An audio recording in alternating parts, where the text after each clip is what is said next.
Hello, my dear students. How are you all? I hope you all are doing great. So, children, I welcome you again. Today, we are going to start chapter 3 Food and Health. So, this is the part 1. Children, this is very interesting and informative chapter. So, let's start it. This chapter is mainly focused on nutrients in food, balanced diet, exercise and rest, and disease and their types. So, let's start the first topic, nutrients in food. Children, as we know, a good health is very important part of our life. Health is a state of complete physical and mental well-being. अगर आप physical और mental wellbeing है, it means आपकी health अच्छी है, आप healthy हैं. So it is very important to stay healthy. The two important requirements to stay healthy are eating healthy, having nutrition food and doing regular exercises. Yes children, see children, हमारी body को healthy रहने के लिए दो चीज़ों की ज़रूरत होती है, दो रिक्वायरमेंट्स होते हैं. The first one is having nutritious food, यानी कि जो भी हम कंज्यूम कर रहे हैं उसमें न्यूट्रिएंट्स होना बहुत ज़रूरी है. बट हम लोग आजकल क्या करते हैं, हम लोग न्यूट्रिएंट्स वाले फूड्स को कम कंज्यूम करते हैं और ऐसे फूड को ज़्यादा कंज्यूम करते हैं जिसमें न्यूट्रिशंस नहीं होते, जिसकी वजह से क्या होता है, हमारी बॉडी की जो रिक्वायरमेंट्स होती है वो फुलफिल नहीं हो पाती है और जिसकी वजह से हम अनहेल्दी हो जाते हैं. तो हमें ऐसे फूड को ज़्यादा कंज्यूम करना चाहिए जिसमें न्यूट्रिशंस हो. And second is regular exercises. तो regular exercise also very important, क्योंकि हमें फिजिकली और मेंटली हेल्दी रहना है तो हमें इन दोनों हैबिट्स को अच्छे से फॉलो करना चाहिए. न्यूट्रिशन फूड को कंज्यूम करना चाहिए एंड रेगुलर एक्सरसाइजेज करनी चाहिए. Then food is very important to lead a healthy life. Food help us in the following ways. The first one is it serve as the ultimate source of energy. Yes children, see जो भी food हम consume करते हैं हमारी body में consume करने के बाद दे जनरेट एनर्जी, ठीक है, जिसकी वजह से we can do lots of activity. So children, हम लोग बहुत सारी ऐसी एक्टिविटीज़ करते हैं जिसमें एनर्जी की ज़रूरत होती है, बट वो एनर्जी हमें कहाँ से मिलेगी, जो फूड हम कंज्यूम करेंगे उससे. तो जो भी हम फूड कंज्यूम करते हैं उससे हमारी बॉडी में एनर्जी जनरेट होती है, उसकी वजह से we can do lots of mental and physical activities.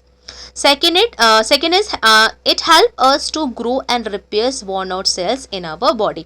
ये हमारी ग्रोथ में बहुत हेल्प करते हैं. Then it also repair the worn out tissue. तो as cells and tissue. See children, cells क्या होते हैं, सेल्स हमारी जो बॉडी होती है वो सेल्स से मिलकर ही बनी होती है, ठीक है. सेल्स क्या करते हैं, टिश्यूज़ को बनाते हैं, देन टिश्यूज़ ऑर्गन्स बनाते हैं, देन जो बहुत सारे अलग अलग ऑर्गन्स मिलके एक ऑर्गन सिस्टम बनाते हैं, जिसकी वजह से जो हमारी पूरी बॉडी का फंक्शन होता है. सो ये हमारी ग्रोथ में बहुत हेल्प करते हैं, ठीक है. सेकेंड, रिपेयर, यानी कि जो भी डैमेज या ओल्ड सेल्स और टिश्यूज़ होते हैं हमारी बॉडी में उसको रिपेयर भी करते हैं.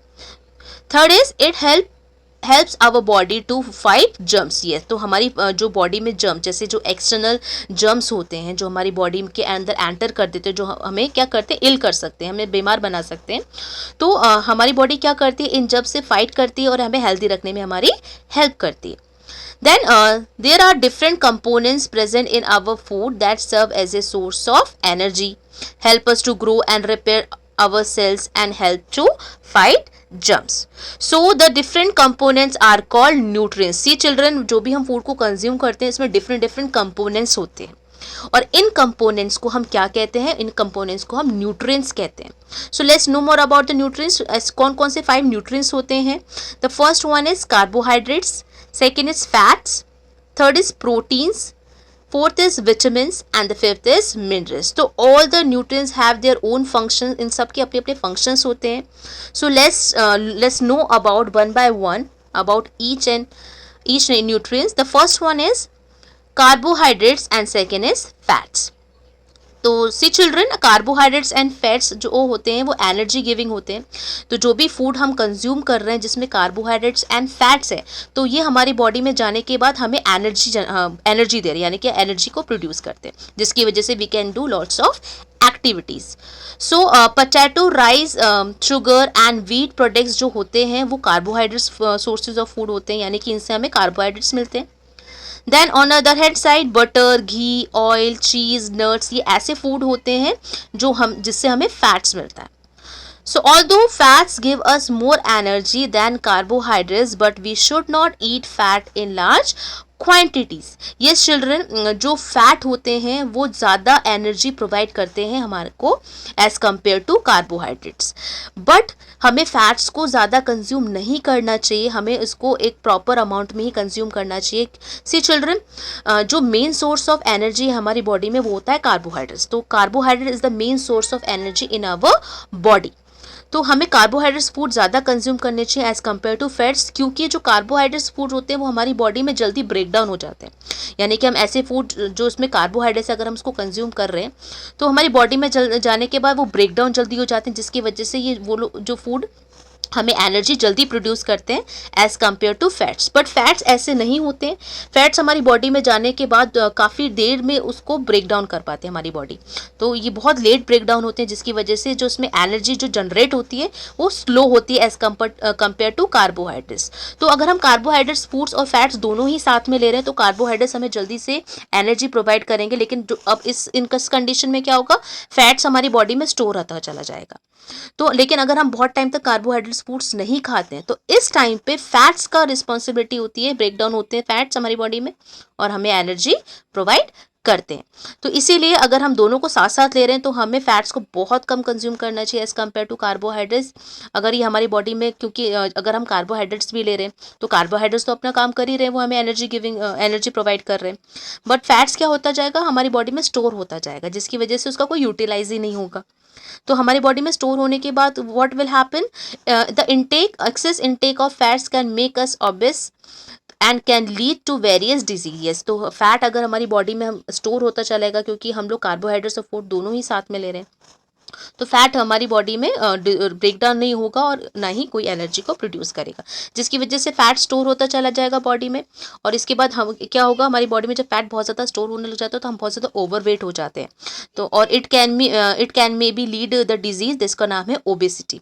तो ओबेसिटी में क्या होता है, हमें बहुत सारी डिजीज़ भी हो सकती है ओबेसिटी में, और हमारी बॉडी का और जो वेट होता है बहुत ज़्यादा बढ़ जाता है। तो हमें फैट्स को कम लेना चाहिए एज़ कम्पेयर टू कार्बोहाइड्रेट्स।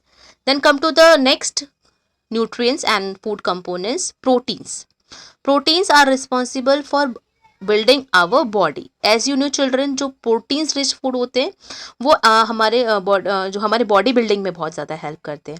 जैसे and also they help us in our growth also, हमारी ग्रोथ में बहुत हेल्प करते हैं। हमारी बॉडी हमारी फिजिकली जो फिजिकल हेल्थ होती है उसमें उसकी ग्रोथ में बहुत हेल्प करते हैं हमें proteins rich food. And repair cells, जो हमारी सेल्स होती हैं उनको भी रिपेयर करते हैं, हमारे टिश्यूज़ को भी रिपेयर करते हैं। जैसे समटाइम्स जब हमारे कभी वॉन्स वगैरह या फिर कभी कट लग जाता है तो देखते हैं हमारी बॉडी उसको अपने आप ही रिकवर कर लेती है।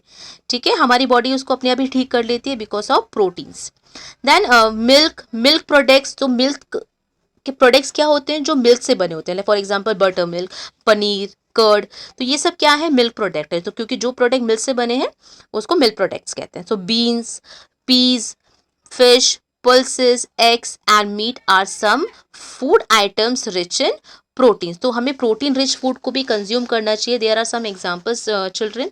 तो हमें प्रोटीन हमारी बॉडी के लिए बहुत इंपॉर्टेंट होता है, हमारी बॉडी की ग्रोथ में बहुत हेल्प करता है, हमारे सेल्स हमारे टिश्यूज़ को रिपेयर करता है। Clear? So come to the next components, vitamins and minerals. So vitamins and minerals are they both are also important for us.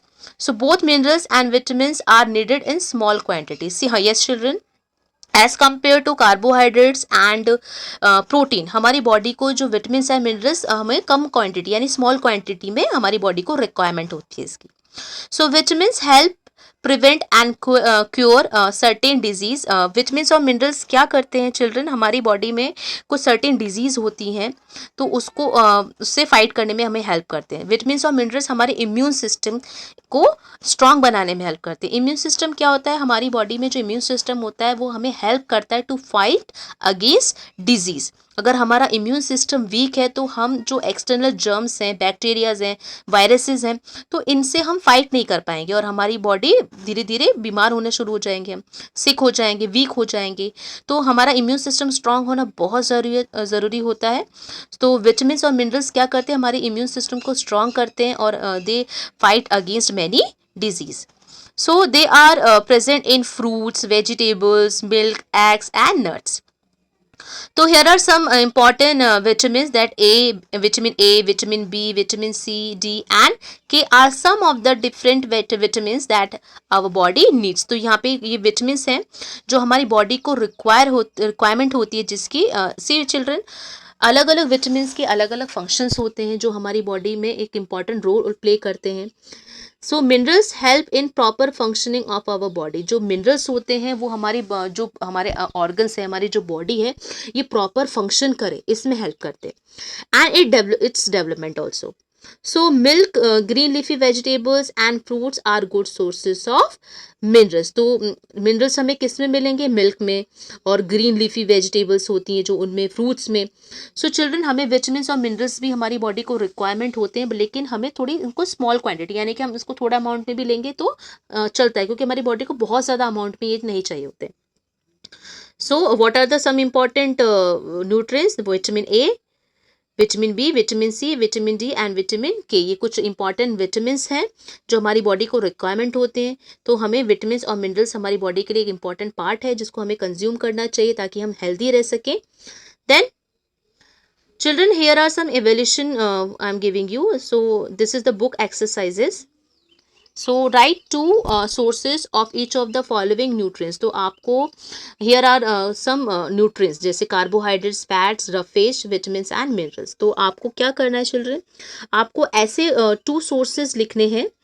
जैसे कार्बोहाइड्रेट्स हमें ऐसे कौन से फूड है जो हमें कार्बोहाइड्रेट्स देते हैं, ऐसे कौन से फूड हैं जो हमें फैट्स देते हैं. तो कोई भी आप टू एग्जांपल्स लिख सकते हो.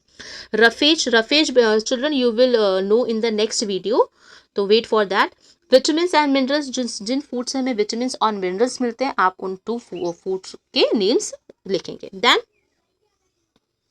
Here is one activity. See some food items are there, some food products are there. तो आपको उनको आइडेंटिफाई करना है कि इसमें एनिमल प्रोडक्ट और प्लांट प्रोडक्ट.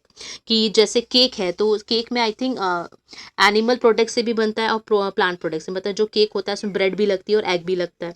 तो ब्रेड हमें जो होती है वो आटे जो फ्लावर होता है उससे मिलता है, ठीक है. देन जो एग होता है वो हमें एनिमल से मिलता है. तो फ्लोर और प्लांट से मिलता है. सो आपको टिक लगाना है अगर वो एनिमल प्रोडक्ट से मिलता है और प्लांट प्रोडक्ट से मिलता है. अगर दोनों से मिलता है तो आपको दोनों में टिक लगाना है. तो आपको एक एनी वन एनिमल प्रोडक्ट का भी नेम लिखना है और एनी प्लांट वन प्रोडक्ट का नेम लिखना है, ठीक है. फॉर एग्जाम्पल मैंगो शेक, ठीक है. मैंगो शेक हमें आई थिंक मैंगो शेक हमें एनिमल प्रोडक्ट भी है क्योंकि इसमें जो मिल्क यूज़ हो रहा है वो एनिमल प्रोडक्ट है, ठीक है. और प्लांट प्रोडक्ट इसमें क्या है? मैंगो. तो ये चीज़ हमें दोनों से मिल रही है.